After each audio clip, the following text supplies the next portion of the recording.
नमस्कार, आप देख रहे हैं जन उत्तराखंड और मैं हूं आपके साथ भानु दीक्षित। सबसे पहले नजर हेडलाइंस पर।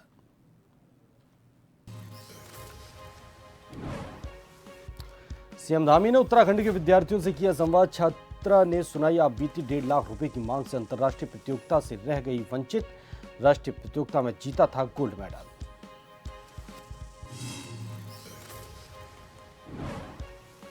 अंकिता भंडारी हत्याकांड पर हाईकोर्ट में हुई सुनवाई। मुख्य अभियुक्त पुलकित समेत 2 अन्य आरोपियों ने दायर की याचिका। तीनों ने खुद को बताया निर्दोष। अगली सुनवाई 18 अगस्त को।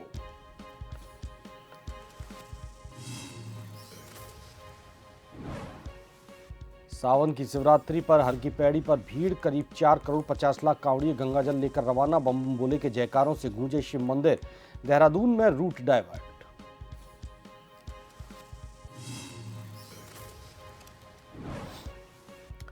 पिथौरागढ़ में लैंडस्लाइड। कैलाश मानसरोवर यात्रा मार्ग बंद। स्कूलों में छुट्टी। 12 जिलों में फ्लैश फ्लड की चेतावनी। एसडीआरएफ, फायर, सिविल पुलिस की टीमें तैनात।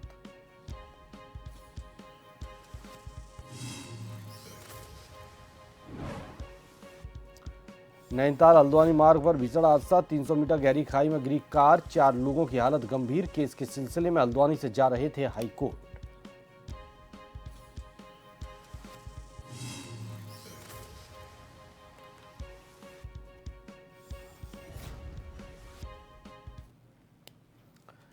खबर विस्तार से। देहरादून में सोमवार को आयोजित मुख्यमंत्री युवा विद्यार्थी मंथन कार्यक्रम में मुख्यमंत्री पुष्कर सिंह धामी ने प्रदेश भर के विद्यार्थियों से संवाद किया। इस दौरान एक छात्रा ने अपनी उपलब्धि और अंतर्राष्ट्रीय प्रतियोगिता में प्रतिभा करने से वंचित रहने की बात साझा की। छात्रा ने बताया कि उसने पिछले दिनों जम्मू में आयोजित राष्ट्रीय ताइक्वांडो प्रतियोगिता में प्रथम स्थान हासिल कर गोल्ड मेडल जीता था। इसके बाद उसका चयन अंतर्राष्ट्रीय प्रतियोगिता के लिए नेशनल टीम में हुआ था।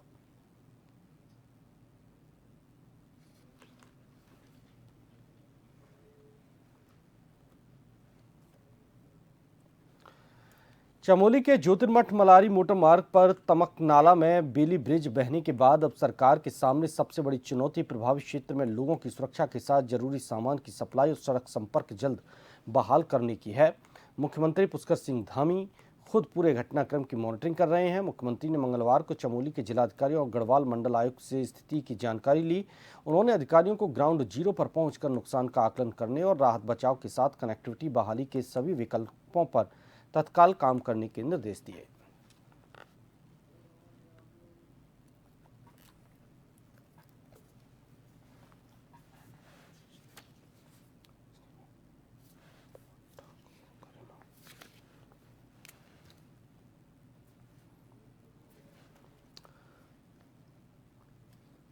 सीएम धामी ने निर्देश दिए हैं तमक नाला में बेली ब्रिज बहने के मामले में।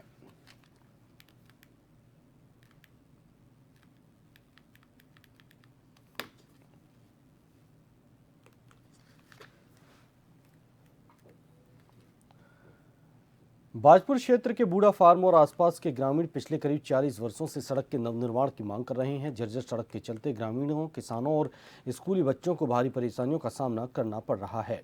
ग्रामीणों ने अब उप जिलाधिकारी बाजपुर को प्रार्थना पत्र देकर सड़क का जल्द निर्माण कराने की मांग की है। ग्रामीणों का कहना है कि पिछले करीब 40 वर्षों से सड़क का नवनिर्माण नहीं हुआ है। बरसात के दौरान सड़क पर बने गड्ढों और जलभराव के कारण स्कूली बच्चों, किसानों और आम ग्रामीणों को आवागमन में भारी दिक्कत होती है। ज्ञापन दिया है, आज फिर ज्ञापन देने आए हैं कि हम जो 40 सालों से परेशान है रोड के लिए, गांव बाजपुर से बूढ़ा फार्म देश मित्र फार्म, उस रोड के लिए ज्ञापन देने आए हैं कि हमारी इस समस्या का हल किया जाए, रोड बनाया जाए।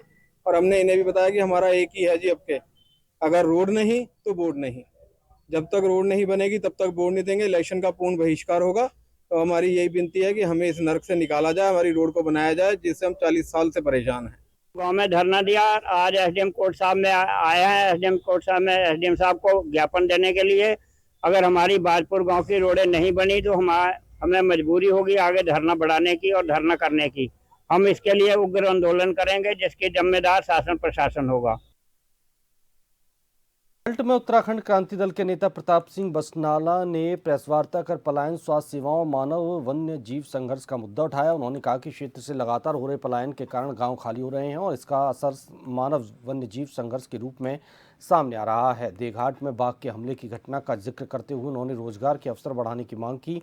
बसनाल ने स्वास्थ्य केंद्रों में चिकित्सकों और सुविधाओं की कमी पर भी सवाल उठाए। उन्होंने कहा कि पलायन रोकने, रोजगार और बेहतर स्वास्थ्य सुविधाएं देने के साथ जल, जंगल और जमीन की रक्षा के लिए ठोस नीति जरूरी है।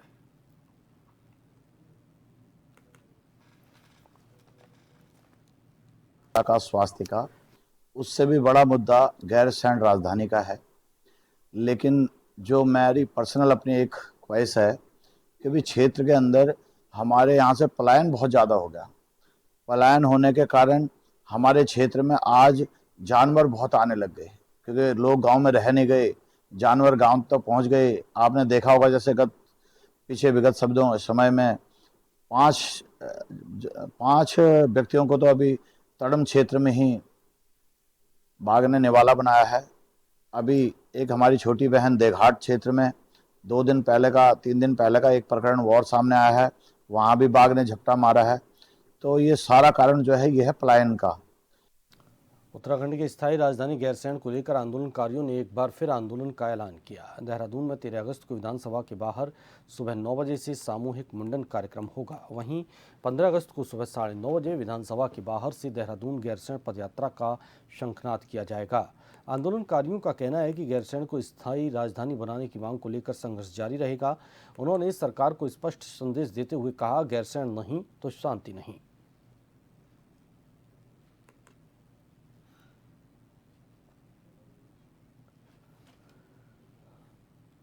देश भर के साथ देहरादून में भी महाशिवरात्रि का पर्व श्रद्धा और उल्लास के साथ मनाया जा रहा है। सुबह से ही शहर के विभिन्न मंदिरों में भगवान शिव के जलाभिषेक के लिए भक्तों की लंबी कतार देखने को मिल रही है। मान्यता है कि महाशिवरात्रि के दिन भगवान शिव और माता पार्वती का विवाह हुआ था। पौराणिक कथाओं के अनुसार इसी दिन भगवान शिव लिंग रूप में प्रकट हुए और समुद्र मंथन से निकला हलाहल पीकर सृष्टि की रक्षा की। मंदिरों में बढ़ती भीड़ को देखते हुए पुलिस भी सुरक्षा व्यवस्था में जुटी हुई है।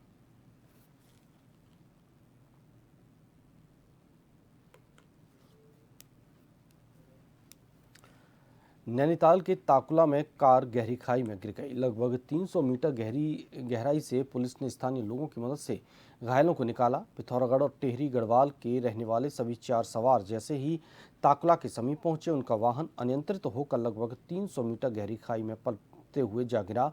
मौके पर पहुंची पुलिस ने तत्काल घायलों को नैनीताल के बीडी पांडे जिला अस्पताल पहुंचाया। बताया जा रहा है कि लोग केस के सिलसिले में उच्च न्यायालय आ रहे थे। जो है हनुमानगढ़ी मोबाइल में थे, हमें सूचना राजेंद्र मनराल जी का फ़ोन आया कि कोई गाड़ी ताकुला बैंड के पास में कोई खाई से नीचे उतर गई है। इस सूचना पर हम तत्काल मौके पे पहुंचे तो हमारे राजेंद्र बसंत मेहरा जी वहीं पे खड़े थे। इनके द्वारा बताया कि नीचे गाड़ी गिर गई है, जिस पे नीचे इनकी मदद से हम लोग नीचे गए। चारों व्यक्तियों को ऊपर लाकर माइक टू मोबाइल की मदद से बीडी पांडे उपचार हेतु ले आए हैं। क्या स्थिति है फिलहाल? चारों के सामान्य चोटें हैं और उपचार चल रहा है। कहाँ के हैं लोग, क्या जानते हैं? ये इनमें से 3 लोग जो है पिथौरागढ़ के हैं और एक व्यक्ति इसमें टिहरी गढ़वाल से है। खेल मंत्री रेखा आर्या की हरिद्वार से शुरू हुई 20 किलोमीटर की कांवड़ यात्रा को लेकर विवाद खड़ा हो गया है। कांग्रेस की मुख्य प्रवक्ता गरिमा दसोनी ने यात्रा को खंडित बताते हुए सवाल उठाए हैं। उनका आरोप है कि कांवड़ को कंधे बदलते समय सिर के ऊपर से एक कंधे से दूसरे कंधे पर ले जाया गया, जो धार्मिक मान्यताओं के अनुसार उचित नहीं है।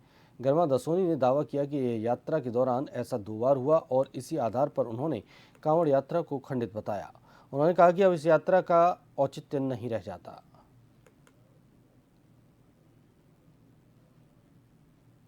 कांवड़ के या किसी भी हिंदू सनातन धर्म में किसी भी हमारी परंपरा के मान्यताओं के अनुसार नियम कायदे कानून बने हुए हैं, तो आपको वो पूरे करने पड़ते हैं। जैसे हमारे एक नियम है कि सर ढककर हम मंदिर जाते हैं, ये कहीं पर लिखा हुआ नहीं है, हम आदर पूर्वक वो करते हैं। उसी तरह से कांवड़ का तो लिखित नियम है कि आप पड़ताल कीजिएगा कि कांवड़ के जब आप थक जाएं एक कंधे पर उसको लेकर और जब आप कंधा बदलें तो आप सर के ऊपर से कांवड़ को नहीं ले जाएंगे। रेखा आर्या ने जिस वक्त अपनी यात्रा शुरू करी, एक नहीं 2-2 बार सर से कांवड़ को पार कराया है। अब कहीं इसका प्रकोप पूरे उत्तराखंड राज्य को तो नहीं भुगतना पड़ेगा। रेखा आर्या को पहले ही राजनीति और धर्म को अलग रखना चाहिए।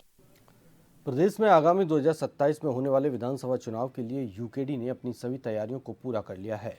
यूकेडी प्रदेश अध्यक्ष सुरेंद्र कुकरेती ने कहा कि हम इस बार सभी विधानसभा सीटों पर चुनाव लड़ेंगे। पहले हमें चुनाव लड़ने के लिए लोग ढूंढने पड़ते थे, लेकिन अब हमारे विधानसभा सीटों पर आवेदन मिल रहे हैं। यह यूकेडी के बढ़ते हुए दिन समर्थन का आशीर्वाद है। बीते 2 दिन पहले ही विधानसभा अध्यक्ष रहे कुंजवाल के भतीजे ने अपने हजारों समर्थकों के साथ पार्टी ज्वाइन की है। यूकेडी प्रदेश अध्यक्ष ने कहा कि अभी तक कार्यालय में 25 लोगों ने चुनाव लड़ने के लिए अपनी दावेदारी पेश की, जो कि यूकेडी के लिए सकारात्मक परिणाम साबित होगा।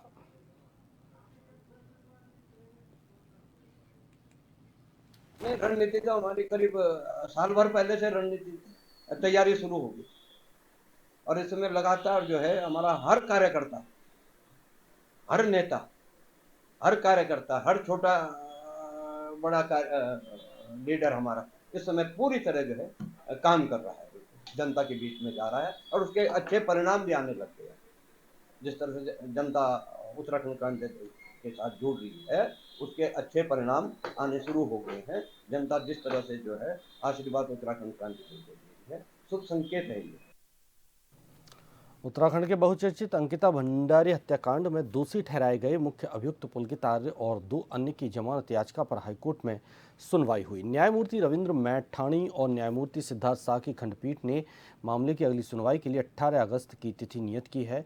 मुख्य अभियुक्त पुलकित आर्य, रिसोर्ट प्रबंधक सौरभ भास्कर और अंकित गुप्ता ने निचले अदालत के फैसले के खिलाफ हाईकोर्ट में अपील तैयार करने के साथ जमानत के लिए प्रार्थना पत्र भी दाखिल किए हैं। तीनों ने खुद को निर्दोष बताते हुए कहा कि उन्हें मामले में झूठा फंसाया गया है। उनकी ओर से अदालत में कुछ तथ्य पेश करते हुए बचाव में बहस की गई।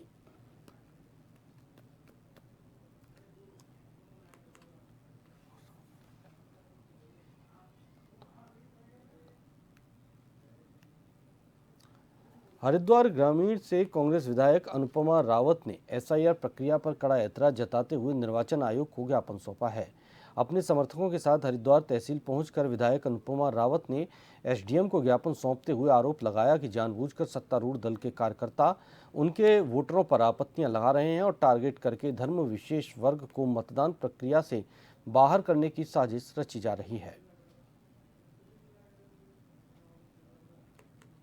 आज हमारे बीएलए फर्स्ट द्वारा एक ज्ञापन सौंपा गया है। उसका मुख्य कारण यह है कि लगातार 2-3 दिनों से देखा जा रहा है कि रात के समय खास तौर पे 2-3 बजे जो भी उनका समय होगा, कुछ शरारती तत्व जो हैं वो लगातार जो हरिद्वार ग्रामीण के हमारे वोटर्स हैं उनके वोट पे सेंड लगा रहे हैं, आपत्ति लगा रहे हैं। फॉर्म 7 के बाद जस्ट जनरेट हो रहा है और लिखा जा रहा है कि ये या तो एब्सेंट है या परमानेंटली शिफ्टेड है। हमने इसके बारे में पूरी तफ्तीश की क्योंकि बिना जानकारी और सही उसके हमें कोई भी आगे का एक्शन नहीं लेना चाहिए। तो इसके बारे में मैं पूरी डिटेल्स हासिल की और उन गाँव में लोगों से संपर्क किया, उनसे खुद उन वोटर्स से बात की। तो वे लोग वहाँ पर हैं, उनको नोटिस आ रखे हैं, अभी तो उनकी सुनवाई भी नहीं हुई। तो नोटिस अगर आए हैं एसआईआर के बाद जो भी विजिट, तो इसका मतलब वो उस गाँव के निवासी हैं और उस पर आपत्ति ये दिखा के कि ये रहते ही नहीं है, ये चले गए हैं। फिलहाल यहाँ रुकेंगे एक छोटे से ब्रेक के लिए।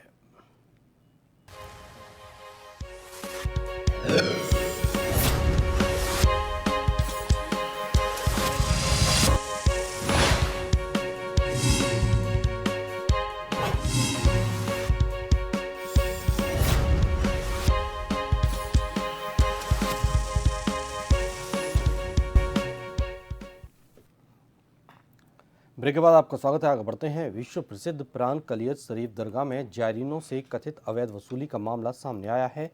आरोप है कि रोजे मुबारक के एंट्री गेट पर कुछ लोग खुद को दरगाह कर्मचारी बताकर जायरीनों से फूलों के हदिये के नाम पर पैसे मांगते हैं। दावा है कि दरगाह परिसर में अन्य जगहों पर भी अलग अलग नामों से पैसे लिए जा रहे हैं। सामने आए वीडियो में कुछ लोग जायरीनों से पैसे लेते दिखाई दे रहे हैं। हालांकि वीडियो में नजर आ रहे लोगों की पहचान और वे दरगाह के अधिकृत कर्मचारी हैं या नहीं, इसकी स्वतंत्र पुष्टि नहीं हुई है। ऐसे में दरगाह प्रशासन से पूरे मामले की जांच की मांग उठा रही है। स्थानीय लोग और जायरीनों का कहना है कि अधिकृत कर्मचारियों के लिए आईडी कार्ड या ड्रेस कोड जैसी व्यवस्था होनी चाहिए ताकि फर्जी कर्मचारी बनकर वसूली करने वालों पर कार्रवाई की जा सके। ज्वाइंट मजिस्ट्रेट जो रुड़की है वो यहाँ दरगाह प्रशासक है। माननीय हाई कोर्ट की तरफ से वो यहाँ नियुक्त किए गए हैं और उसके नीचे जो है उनके तहसीलदार साहब हैं जो यहाँ प्रबंधक भी हैं। तहसील रुड़की के जो तहसीलदार हैं, इंतज़ाम उनके हाथ में है। कुछ इंतज़ाम जो ऐसे हैं हमारे यहाँ मोमडन में जो सूफी लोग होते हैं, जो इंतज़ाम वो जानते हैं। प्रबंधन इस चीज़ को मैं समझता हूँ कहीं तक उसे समझने में कमी है उन लोगों की कि जो काम सूफी लोग जो कर सकते हैं वो उस काम को नहीं कर पा रहे हैं। रही ड्यूटी की बात, यार्डी के जवान भी है अंदर और दरगाह के अंदर जो भोले वाले जाहिदीन यहाँ पर आते हैं उनसे जो अवैध उगाही होती है ये गलत है, ये नहीं होनी चाहिए। नैनीताल हाईकोर्ट ने अपहरण, दुष्कर्म और पॉक्सो एक्ट के तहत युवक के खिलाफ दर्ज एफआईआर और हरिद्वार की अदालत में चल रही आपराधिक कार्रवाई को रद्द कर दिया है। न्यायमूर्ति सिद्धार्थ शाह की एकल पीठ ने मामले की सुनवाई के बाद यह आदेश दिया। मामले में नाबालिग युवती के पिता ने 14 मार्च 2022 को एफआईआर दर्ज कराई थी। बाद में सामने आए दस्तावेजों और बयानों के मुताबिक युवती अपनी इच्छा से युवक के साथ गई थी और दोनों ने 16 मार्च 2022 को विवाह कर लिया था। हाईकोर्ट ने कहा कि दोनों शादी के बाद साथ रह रहे हैं और सुखी वैवाहिक जीवन जी रहे हैं। ऐसे में आपराधिक कार्रवाई जारी रखना उचित नहीं है।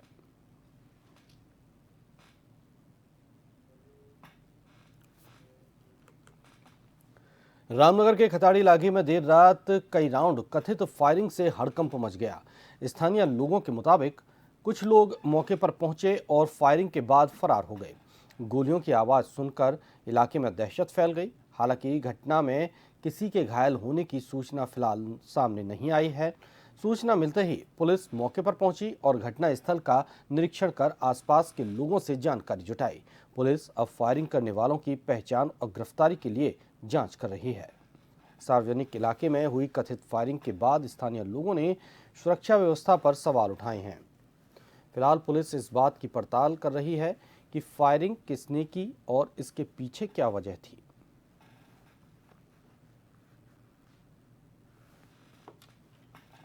ये 4-5 कारें भर के आई लड़कों की और जो है हम बैठे थे यहाँ पे और वो उतरे और फायरिंग करी तो हम भागने लगे इधर उधर को सब।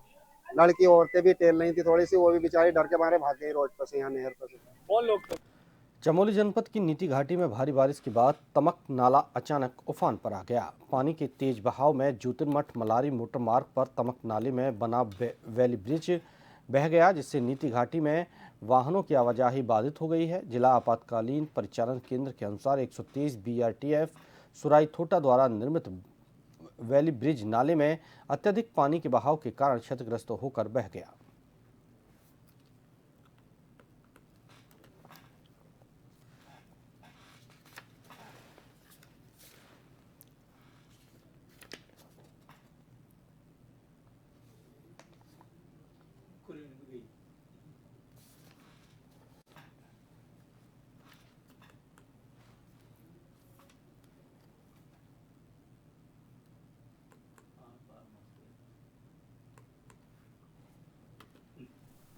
देखिए, मलारी वाली रोड पे जो तमक नाला है उसके पास में जो ब्रिज है उसके बहने की सूचना है अतिवृष्टि के कारण, और जो नाला बढ़ के उफान से आया है। साथ में क्योंकि मेरी जो ब्रिज के ओसी हैं उनसे बात हुई है तो उनका ये कहना है कि उनका जो एक स्टाफ है उसके भी बहने की सूचना है। बाकी NDRF और SDRF को हमने मौके पे रवाना कर दिया है और साथ में हमारी प्रशासनिक टीम भी वहाँ पे पहुँच रही है। तो उसका अभी पूरा अपडेट ले रहे हैं कि कितनी संपत्ति का नुकसान हुआ है और कहीं और कैजुअलिटी तो कुछ हुई नहीं है। अभी तक एक ही आदमी के रहने की हमारे पास सूचना है, क्योंकि वहाँ पे थोड़ा नेटवर्क का इश्यू भी रहता है। तो जैसे ही हमारी टीम जाकर के पूरी सूचनाएं ले आती है तो फिर आपको अपडेट कर दिया जाएगा। और आखिर में एक नज़र हेडलाइंस पर। सीएम धामी ने उत्तराखंड के विद्यार्थियों से किया संवाद। छात्रा ने सुनाई आप बीती 1.5 लाख रुपए की मांग से अंतर्राष्ट्रीय प्रतियोगिता से रह गई वंचित। राष्ट्रीय प्रतियोगिता में जीता था गोल्ड मेडल।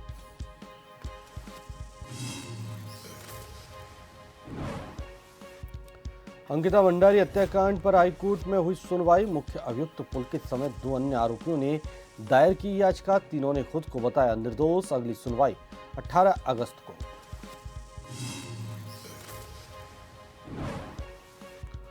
सावन की शिवरात्रि पर हर की पैड़ी पर भीड़। करीब 4 करोड़ 50 लाख कांवड़िए गंगा जल लेकर रवाना। बम बम भोले के जयकारों से गूंजे शिव मंदिर। देहरादून में रूट डाइवर्ट। उत्तराखंड में आस्था का महासंगम। पिथौरागढ़ में लैंडस्लाइड। कैलाश मानसरोवर यात्रा मार्ग बंद। स्कूलों में छुट्टी। 12 जिलों में फ्लड की चेतावनी। एसडीआरएफ, फायर, सिविल, पुलिस की टीमें तैनात।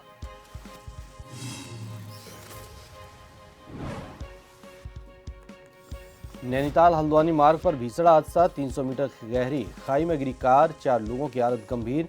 केस के सिलसिले में हल्द्वानी से जा रहे थे हाईकोर्ट।